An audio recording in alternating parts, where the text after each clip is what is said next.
à Los Angeles, la Cité des Anges ne se limite pas à Hollywood et ses stars. C'est aussi et d'abord une des villes offrant des plus grandes diversités culturelles et ethniques au monde.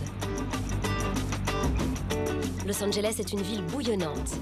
À South Central, des lycéens rajeunissent le Roméo et Juliette de Shakespeare. Good job. Okay, Juliet 2. Au centre Getty, visite de la plus grande collection de photographies d'architecture au monde. J'ai croisé d'anciens gangsters mexicains repentis et devenus artistes. Mais aussi l'avatar d'un chanteur folk allemand des années 70. Pour devenir un bon musicien mariachi, il faut commencer très très tôt. Et voici le groupe de rock californien Dengue Fever qui adore la pop cambodgienne.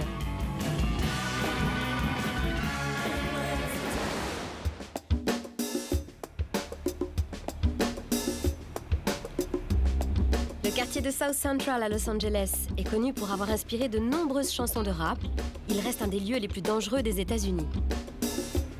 Ici, la violence des gangs, la drogue et la prostitution sont le quotidien des habitants.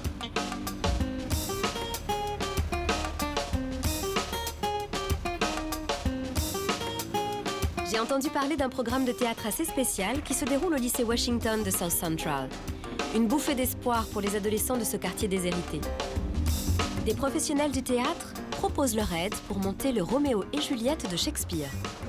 Roméo et Juliette, l'histoire d'une lutte sanglante entre deux familles, prend une nouvelle résonance à South Central, où les adolescents du pays des gangs entendent Shakespeare à leur manière. I am hurt. A plague of both your houses. I'm spent. Hey, scratchy. Lucinda Clare est chargée de la direction d'acteurs. Les projets artistiques en Californie ne sont plus financés. Il n'y a plus d'ateliers de théâtre dans aucune école. Alors on s'est réunis en troupe et on a décidé d'agir et d'aider les jeunes. On leur donne les bases pour qu'ils se sentent forts et soient reconnus. S'il vous plaît, Roméo et Juliette. S'il vous plaît, tous assis. Sortez vos goûters. Ok. Où est passé Roméo? Ah, le voilà. Roméo a amené sa vraie Juliette, si elle n'est pas jolie. Bon, voilà ce qu'on va faire aujourd'hui. Prendre la décision de choisir entre les deux Juliettes. Qui est la plus courageuse et laquelle commence? Kéline va nous montrer. L'une de vous sera Juliette et l'autre Lady Capulet. On recherche une Juliette qui soit à la fois jeune, douce, innocente et soit de son époque. Good pilgrim, you do wrong your hand too much, which mannerly devotion shows in this. Didn't have my lips the sin that they have took? Sin from thy lips, oh swept, oh trespass sweetly urged. Give me my sin again. Guys, Bien joué. Okay, Juliet. Juliette numéro 2. C'était Kéline. Maintenant, au tour de Janelle. Just move that rough touch with a tender kiss. Good pilgrim, you do wrong your hand too much. Which mannerly devotion shows in this? Thus from my lips, my sin is purged. Line. Texte.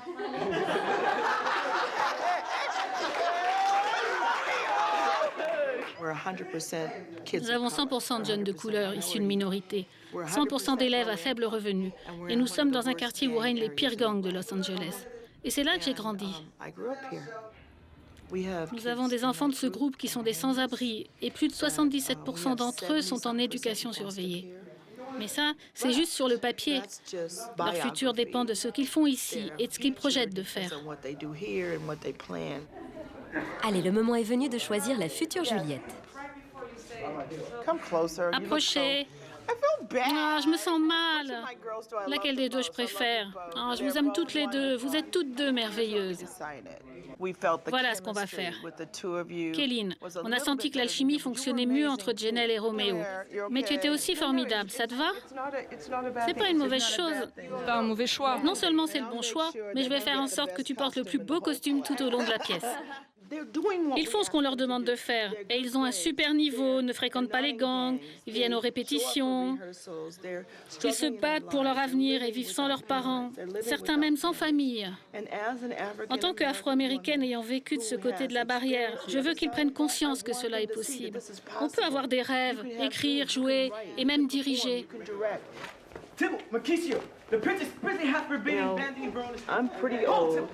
Vous savez, je suis assez âgée et mon père a été abattu quand j'avais 16 ans. Il avait juste l'air de l'homme à abattre. Un gangster, c'est comme... Mais vous savez ça, vous en avez aussi en France et à Londres. C'est l'idée centrale de Roméo et Juliette, que si vous n'appartenez pas à la famille, j'ai le droit de vous détruire. C'est une chose à laquelle nous sommes confrontés à chaque instant. Mais ces enfants ne feront pas partie des statistiques, tant que je m'en occuperai.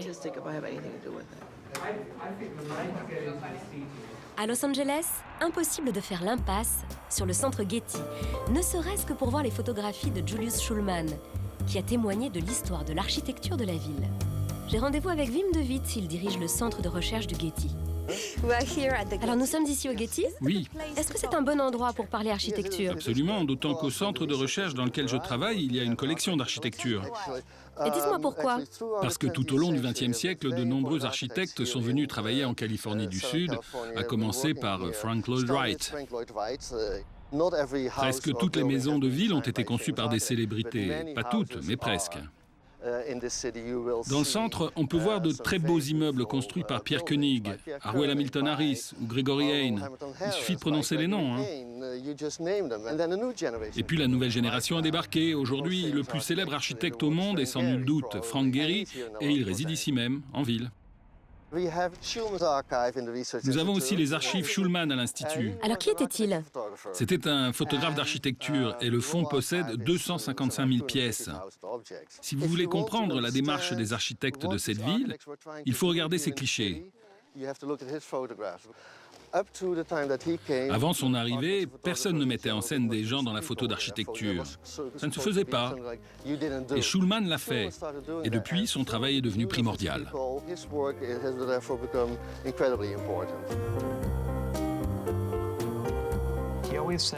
Quand on lui demandait s'il était un photographe ou un artiste, Schulman répondait immanquablement « Je suis un businessman ». Son travail consistait à vendre des bâtiments et à les montrer sous leur meilleur jour. Voici un très bon exemple, étude de cas, maison numéro 22, où l'on voit cette image célébrissime, la plus publiée de l'histoire de l'architecture d'après son créateur, avec deux femmes en blanc surplombant Sunset Boulevard et tout le panorama illuminé de Los Angeles. Mais dans les archives et dans l'exposition, on a aussi un cliché sans les femmes, ni la mise en scène. Et s'il n'avait pas conçu cet incroyable tableau composé, cette maison de Los Angeles ne serait jamais devenue aussi célèbre. C'était toute une époque.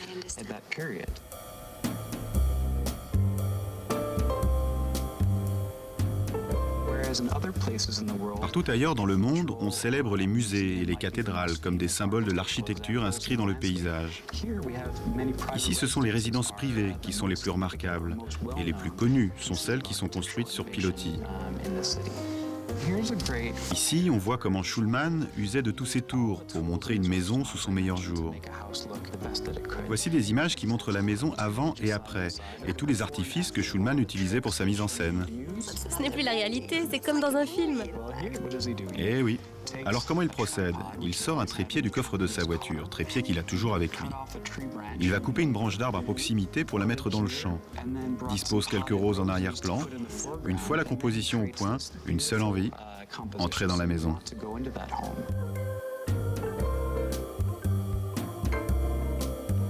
C'est une représentation du rêve californien. C'est ça. C'est Hollywood. C'est exactement Hollywood. On y trouve aussi bien les tables à café Exotica des années 50 que le théâtre Bauman et même le théâtre de l'Académie d'Inglewood, qui est devenu une église depuis.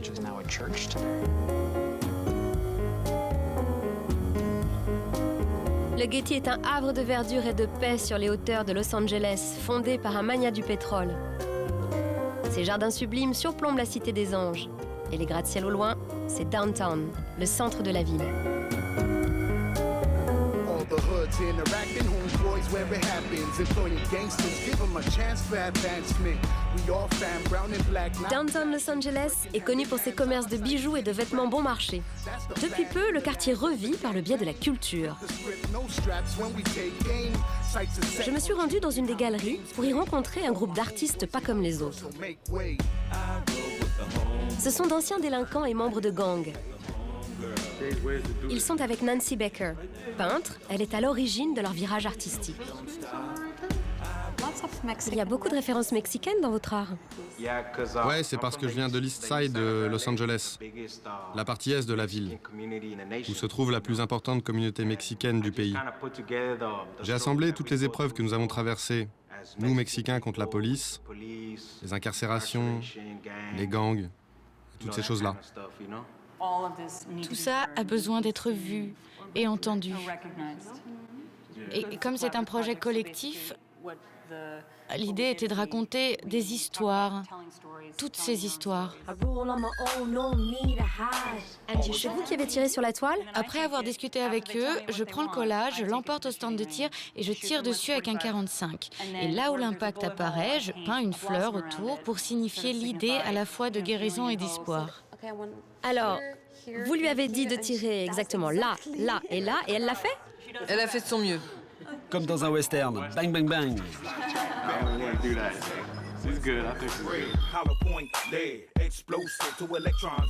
Tous ces jeunes artistes ont des histoires personnelles terribles et profondément touchantes. Quand j'avais 12 ans, je préférais traîner plutôt qu'être à la maison. J'ai commencé à faire tout, n'importe quoi, piquer des voitures, me retrouver au milieu des fusillades. On m'a tiré dessus à 14 ans, une balle dans la poitrine. 2 mois après, être sorti de l'hôpital, je me suis fait incarcérer. J'ai fait 7 ans d'affilée. Je suis sorti la veille de mon 21e anniversaire et ils m'ont laissé sortir.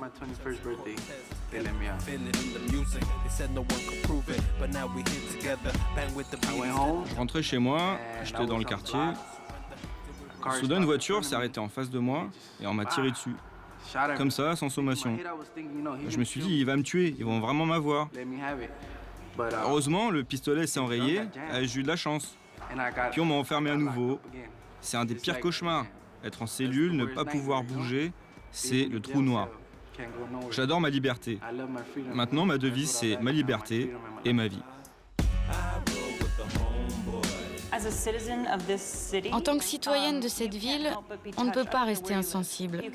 Peu importe où vous vivez, mais on ne peut pas éviter d'être touché par la violence urbaine. Quand certains quartiers sont des zones de guerre. Je ne pense pas, enfin, c'est mon opinion en tant qu'artiste, que l'on puisse se dire que c'est acceptable. Je pense qu'il faut s'impliquer, s'engager et redonner du sens à tout cela d'une manière ou d'une autre.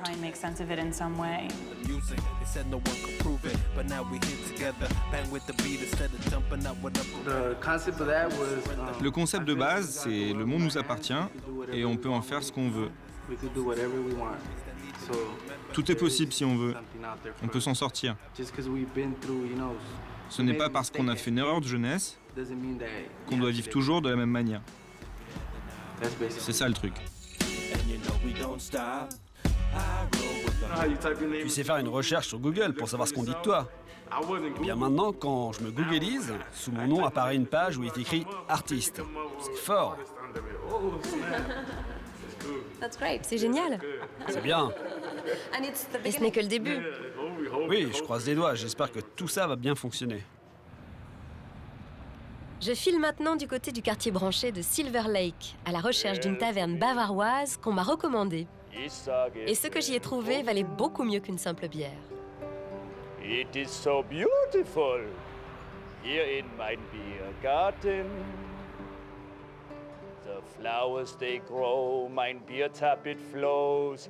You have nice boobs. I am Heino. Oh, hello. Bonjour. Bonjour. Que se passe-t-il? Vous êtes seule? Toute seule, oui. I am Heino. Bonjour, je suis Heino. Comment vous appelez-vous? Bonjour, je m'appelle Emma. D'où venez-vous? Paris. Enchanté. May I sit down? Puis-je m'asseoir? C'est votre petit ami, oui, lui? Absolument. Alors c'est le mien aussi. Parlez-moi un peu de ce quartier. Où sommes-nous exactement dans Los Angeles? Nous sommes à Silver Lake, un endroit connu pour ces hippies qui traînent en fumant des drôles de cigarettes, en attendant que leur groupe soit signé. Mais ils ne sont pas comme I Know. Je n'attends personne. Ja, ja, so blau, blau, blau blute Enzian. Der bist Eisen sing, am Midus weiten sing, mit der roten Lippen eingespannt, wie die Schnisch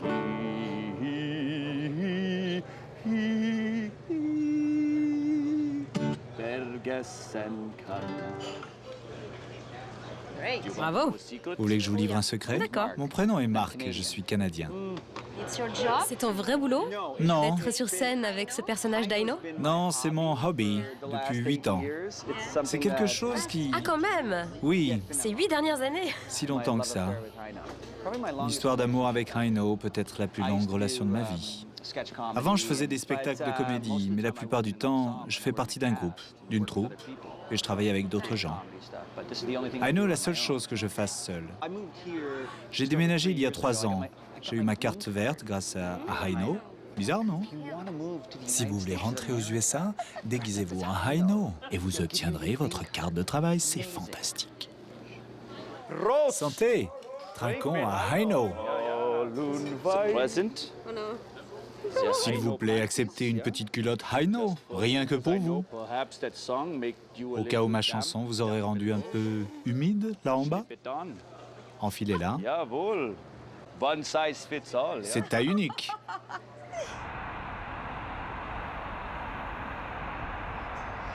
Les Mexicains représentent la population immigrée la plus importante de Los Angeles. Je suis allée rendre visite à José Hernandez, un Mexico-américain, qui a créé une fondation pour sauvegarder la culture mariachi, la musique traditionnelle mexicaine. Son but est de transmettre les traditions aux enfants et de perpétuer l'héritage musical.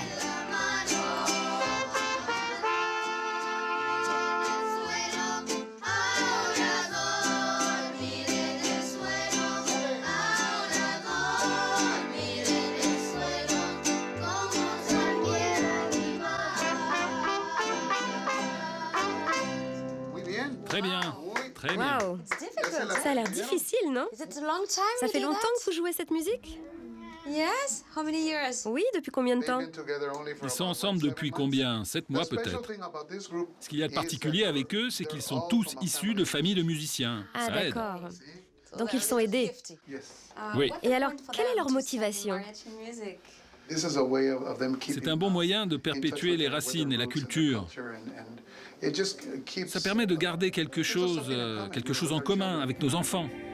Aujourd'hui, dans la salle de concert de l'ancienne mission San Gabriel, se déroule une levée de fonds au profit de la fondation.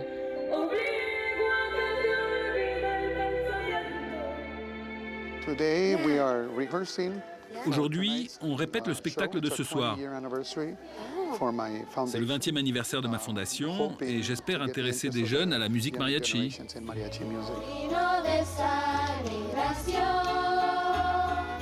Combien d'enfants participent au programme? Je crois que ça concerne dans la zone de Los Angeles à peu près 400 enfants. Ah, super!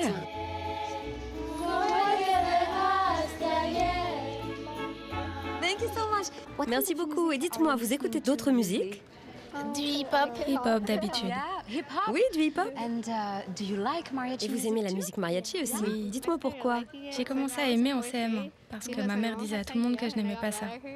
Alors je me suis mise à aimer de plus en plus. Et maintenant, j'adore la musique mariachi.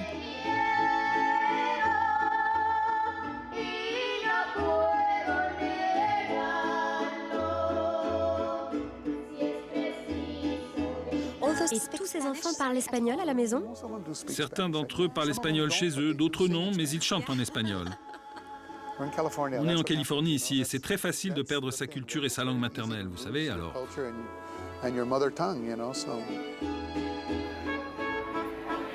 Tout le monde est venu pour écouter José Hernandez et son fameux Sol de México. Mais la vraie surprise de la soirée, c'est les Solecitos, le groupe de mariachi des enfants. Et alors il paraît que les stars du rock et de la pop s'intéressent aussi à votre musique. On a donné quelques concerts privés chez George Harrison des Beatles avec sa famille, plusieurs fois. Et on a joué à la fête de Lady Gaga la semaine dernière. C'était très drôle. Non, vous avez joué à la fête de Lady Gaga? Bah oui, c'était son anniversaire, elle avait entendu des mariachis jouer, et voilà, alors on lui a joué ses 3 chansons favorites.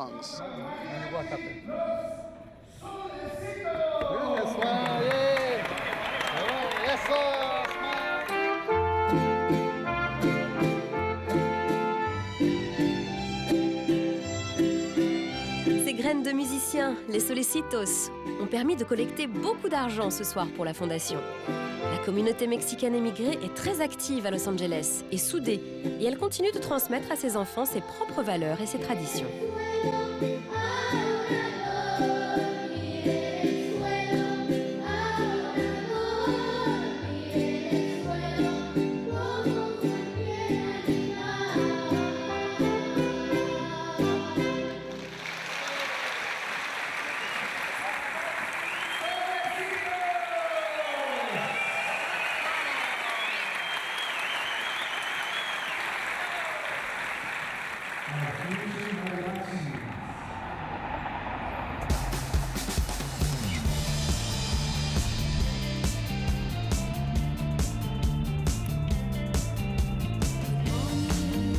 La scène culturelle de la Cité des Anges recèle tant de portes secrètes, de sous-cultures et d'excentriques qu'il est assez facile de se perdre.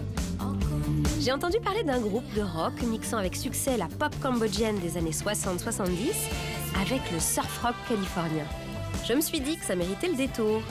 Depuis une dizaine d'années, Dengue Fever et sa chanteuse cambodgienne Chom Nimol reprend des titres cambodgiens de cette époque remarquable. C'était avant les Khmers rouges qui ont anéanti tous les mouvements culturels dans leur pays. Dengue Fever répète 2 fois par semaine dans un petit garage du quartier branché de Silver Lake, où nombre de musiciens californiens ont démarré leur carrière.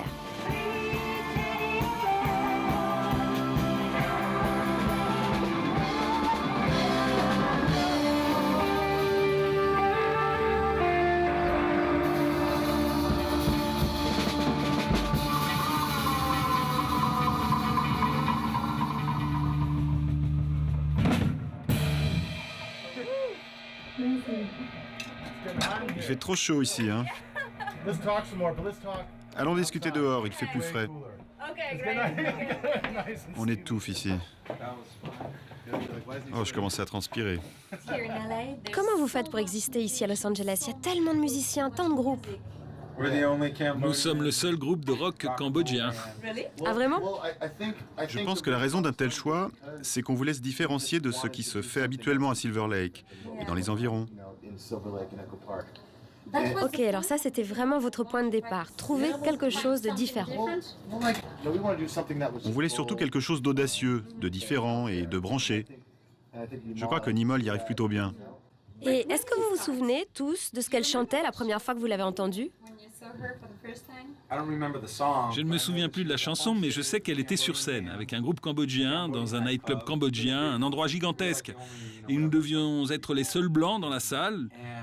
Ils se passaient le micro et dansaient en cercle. Et quand Nimol s'est emparé du micro, on s'est dit « C'est notre chanteuse. Il faut qu'on lui demande d'être notre chanteuse. » On est allé lui demander de nous rejoindre et à l'époque, son anglais était assez limité. Limité? Elle ne savait dire que oui et merci. Alors on lui a demandé de se joindre à nous et elle a dit oui, merci. Et c'était tout. Depuis, nous travaillons ensemble. Et donc, vous avez commencé à chanter dans votre langue parce que vous ne parliez pas du tout anglais? D'habitude, je ne chante jamais en anglais, mais sur Dengue Fever, j'essaye et je chante de plus en plus vite. Et pourquoi vous avez accepté? J'ai demandé à mes sœurs ce qu'elles pensaient de ces Américains blancs qui voulaient jouer les Cambodgiens et me faire chanter dans leur groupe. Et elles m'ont répondu « Méfie-toi ».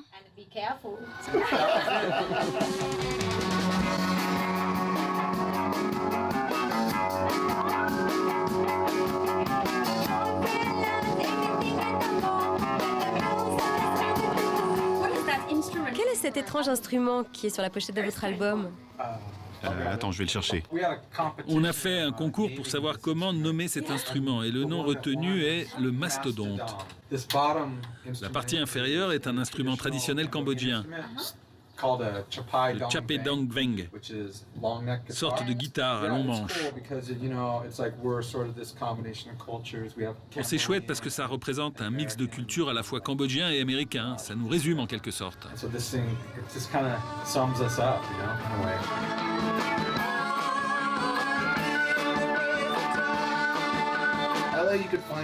À Los Angeles, on peut trouver à peu près tout ce qu'on veut en cherchant bien. Vous voulez une grande scène en plastique? Ça existe. Un groupe de mômes qui joue de l'électro dans un vieux club? Ça existe aussi. On trouve tout ce dont on a besoin. Il suffit de chercher.